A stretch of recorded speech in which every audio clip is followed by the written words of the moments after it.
Hello, everyone. Welcome to Cherry the Geek TV. I'm Joe Vanourney. Today we are joined by Kevin MacLean. He is a director whose new documentary, Beyond Godolphin, The Hank Jones Story, is having its world premiere at the Prescott Film Festival on Friday, July 17th, before heading down to San Diego Comic-Con and the Comic-Con International Film Festival Thursday, July 23rd at 11 a.m.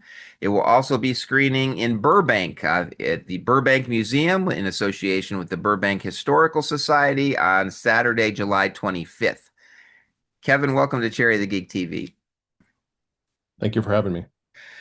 So, give people a sense, who is Hank Jones and how would people know him?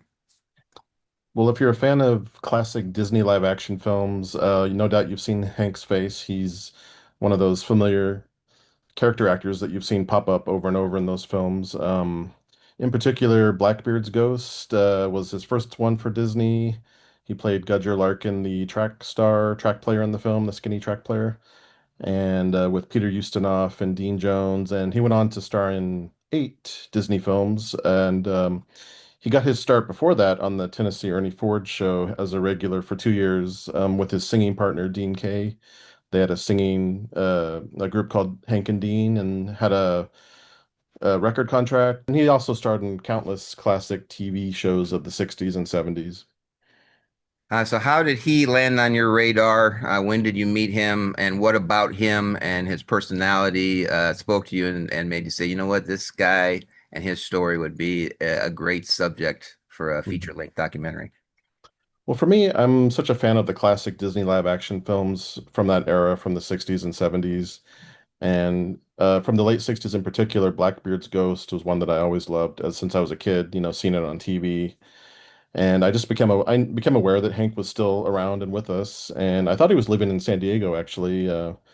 So I found his email and just reached out to him. And I sent him a few other little films that I'd made previously to give him an idea of kind of what it is that I do. And yeah, to my surprise, he got back to me right away. And it turned out he actually moved to Prescott, Arizona, just a few years ago. Um, and my original idea for this film was to interview him on the field at John Burroughs High School in Burbank, because they had filmed a sequence of Blackbeard's Ghost on that field. It was actually the only part of Blackbeard's Ghost that was filmed off of the studio lot. So I wanted to film him there. But he's doesn't really want to travel anymore these days. So he said if I come to him, then he would be willing to do it. So I said sure, and I just took it from there. So all of your previous work leading up to this was in the animation field. I know you've made a few live action short films similar in vein to this, leading up to this. One was on The Absent-Minded Professor, for example. Uh, what, how did your background as an animator prepare you in the transition to being a live action documentary director? What skills did you bring to that, and how did that help you? Well, as an animator, we're dealing with a lot with timing, the timing of the characters' movements, and sort of having that be done in an entertaining way. So I think for these films that I'm doing in documentaries, I'm also the editor of them. So I think bringing that sense of timing to them has been fun for me.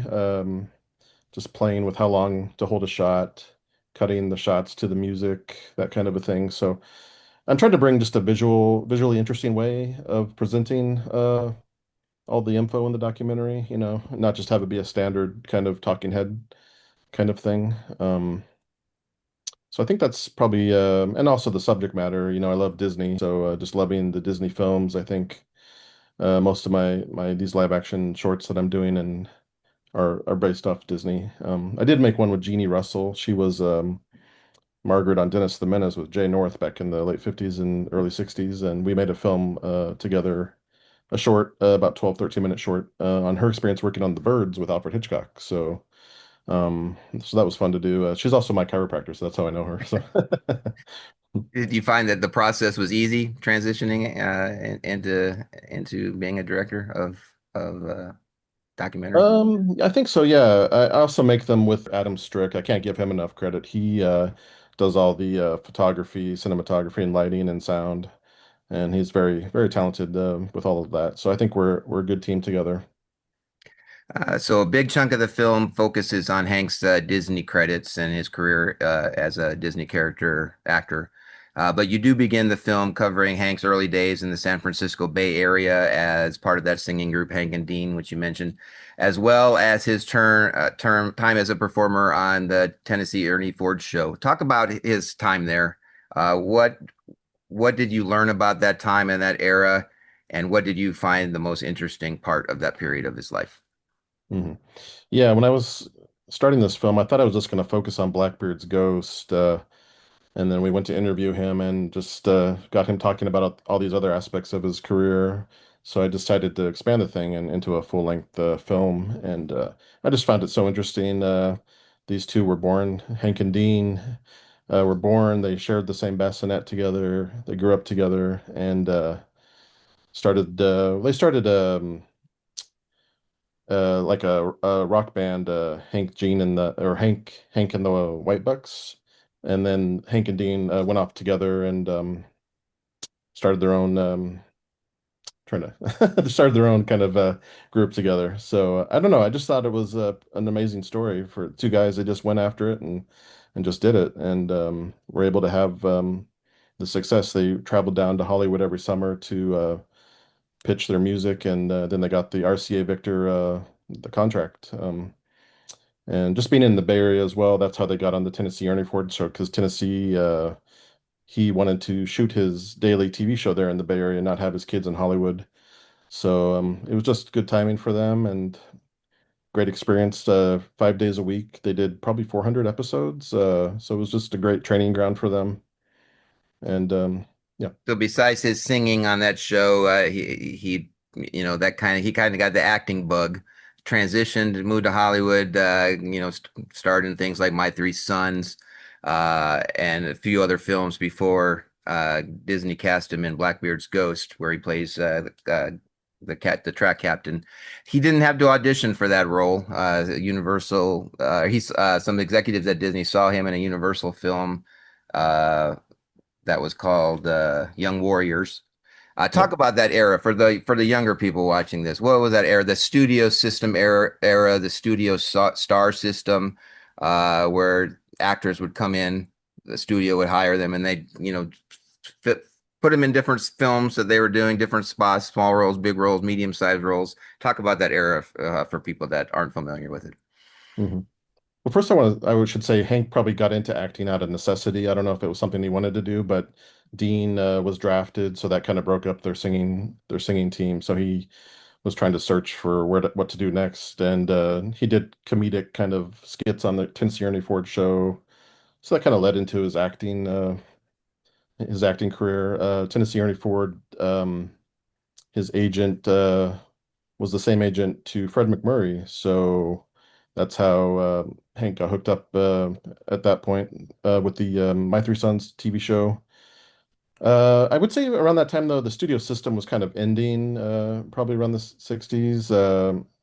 But he had an agent and would put him in different things, and but he was never like part of a studio other than Disney, even though that wasn't really he wasn't under contract. But they just brought back familiar character actors over and over at Disney. That's why in those films you see so many of the same faces popping up. Even behind the scenes, it was the same folks doing the sound, the effects, that kind of stuff, the directions, the directing and producing and all that.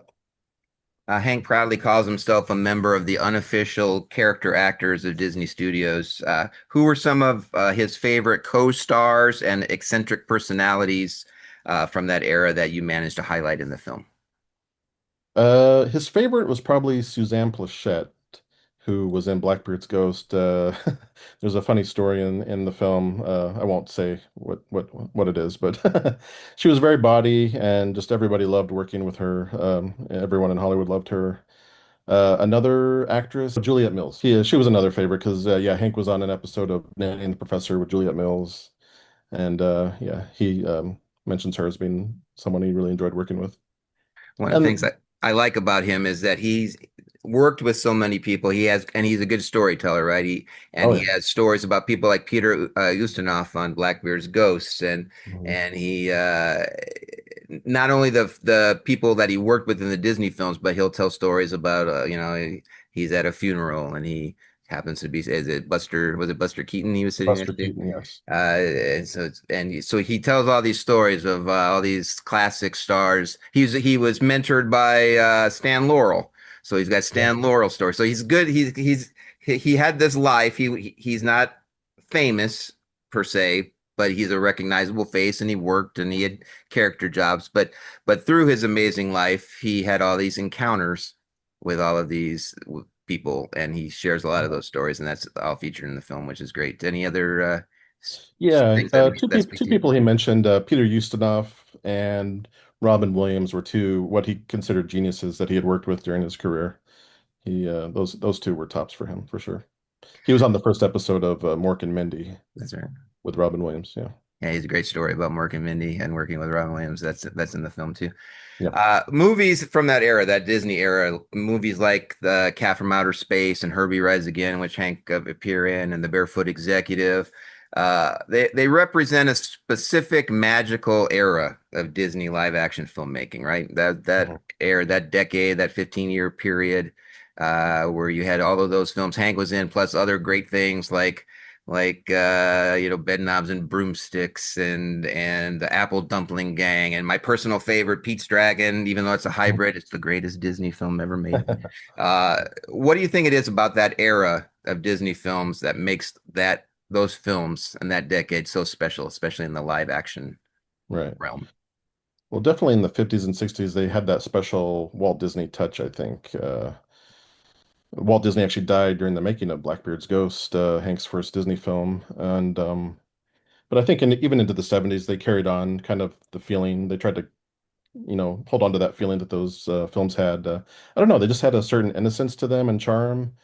They have a certain look and sound to them because they were all made by the same people, and just like a familiarity with all the character actors that kept popping up over and over throughout those films. They were just great stories. I think uh, Pollyanna was one of my favorites. Mary Poppins, of course, is probably my favorite Disney film of all time.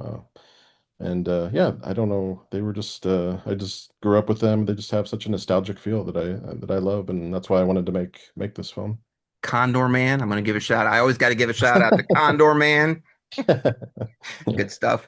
Hmm. So your movie's about to premiere at the Prescott Film Festival, and going into Comic-Con International and the Burbank Historical Society next week. When the credits roll and the audiences are walking into the lobby, what do you hope they take away with them after they've seen the film? I just hope, yeah, just I want them to remember Hank and just all the great work that he's done, and just what an amazing life he's had. This was just a great opportunity to celebrate his life and career, and yeah, I just hope people enjoy it. If someone sees the documentary and they want to dive into Hank's filmography, what are the top three choices that you have that you would guide them towards? For him, well, definitely Blackbeard's Ghost for sure. That's number one. He was also in another mid 60s cult classic, Village of the Giants, which is a lot of fun to watch. Once voted one of the 50 worst movies ever made. So there's that one. And what would be my other one? Maybe The Cat from Outer Space. That was his last Disney film. I love that film. When I was a kid, I used to, this would be pre-VCR, I used to audio tape stuff. And Cat from Outer Space was one of the films I had a cassette tape of just the audio. And I listened to that probably 300, 400 times from the Mm. age of 7 to 9. And so, like, when I was watching the movie and they're playing the clips from it, like, I was like, oh, it's all coming back. Like, I knew that movie inside and out. Great. That's a Yeah. great movie.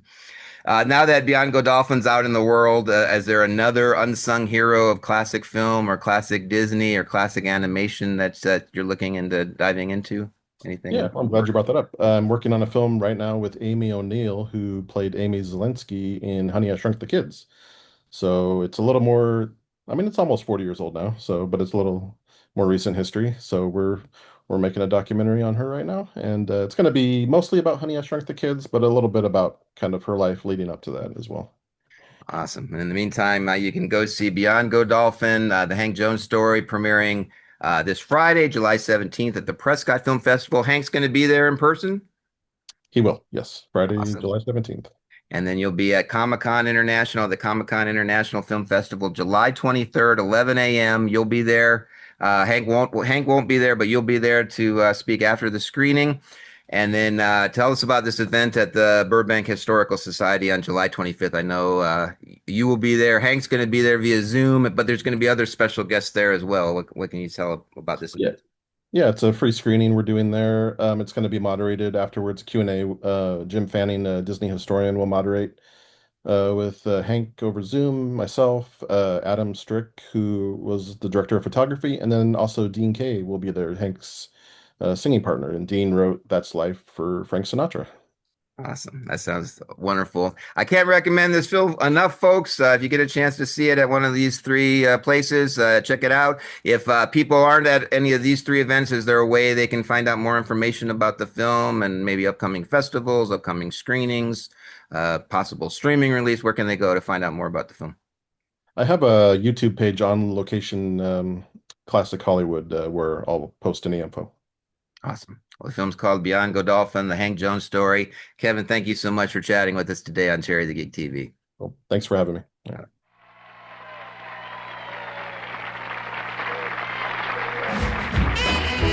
Oh yeah! Where have you been, Billy boy, Billy boy?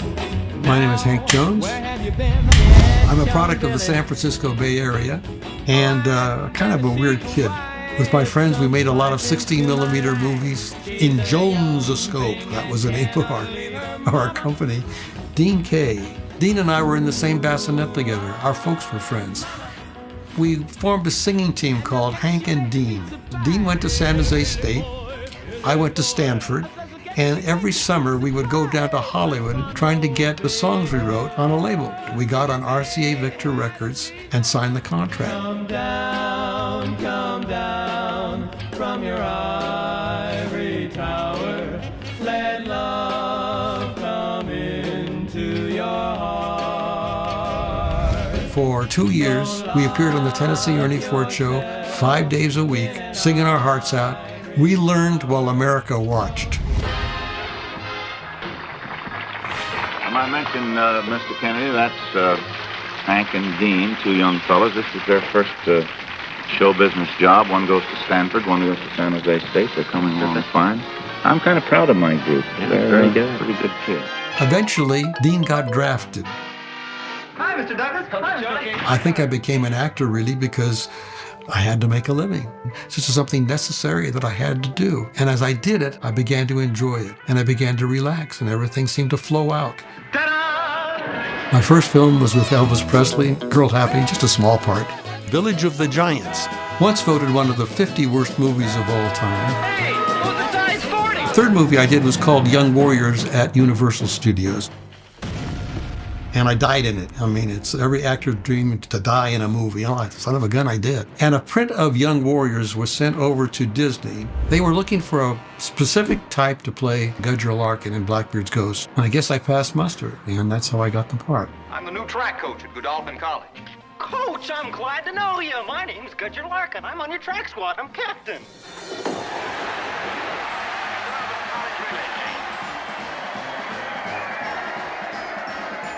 I never had to audition at studio after Blackbeard. They just called me up. I mean, it was wonderful to be an official member of the unofficial character actors of Disney Studios.